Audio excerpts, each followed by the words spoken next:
जय श्रीकृष्ण। पुरुषोत्तमप्राप्तियोगः।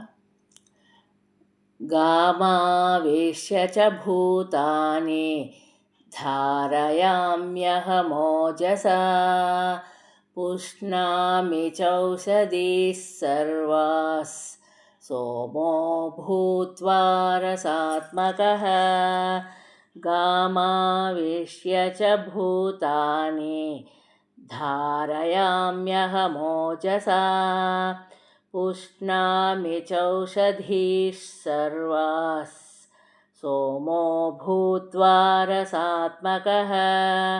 गामावेश्य च भूतानि धारयाम्यहमोजसा पुष्णामि चौषधीः सर्वाः सोमो भूत्वा रसात्मकः। పృథ్వీయందు ప్రవేశించి నేను నా శక్తి ద్వారా సకల భూతములను ధరించి పోషించుచున్నాను.